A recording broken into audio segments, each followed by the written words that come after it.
Both Manchester City and Aston Villa dropped points yesterday. Manchester City versus Brighton ended in a 1-1 draw. Crystal Palace versus Aston Villa ended in a 0-0 draw.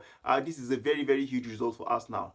Very, very huge result for Arsenal because prior to now, Arsenal would have been going into this match with so much pressure between them and Liverpool if either of Manchester City or Aston Villa had won their match.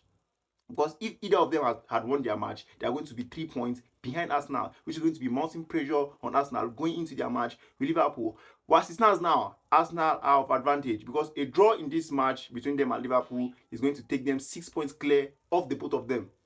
A lose is still going to keep them 5 points clear of the both of them. So it's a very, very huge result for Arsenal. So if Arsenal should peradventure get a win between them and Liverpool, wow, Otilo, the gaps just keeps getting bigger and bigger. So it's a very, very huge advantage for Arsenal. And I think the pressure reducing drastically on Arsenal is going to even help them play much more better between them and Liverpool today.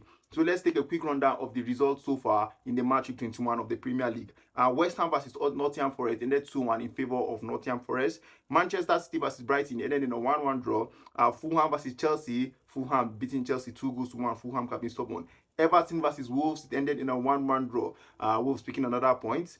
Crystal Palace versus Aston Villa, it ended in a 0-0 draw. Brentford whooping Sunderland 3-0. And Bournemouth beating Tottenham 3-2. And Newcastle coming from behind, beating Leeds 4-3. And Burnley versus Manchester United ending up in a draw. And the first job for Darren Fletcher ended up in a draw. And the first job for Rosenau in Chelsea, it started with a lose. So let's just sit back and relax and enjoy the Premier League. The last feature for the match week 21 is the match between Liverpool and Arsenal. So let's sit back, relax, and enjoy the Premier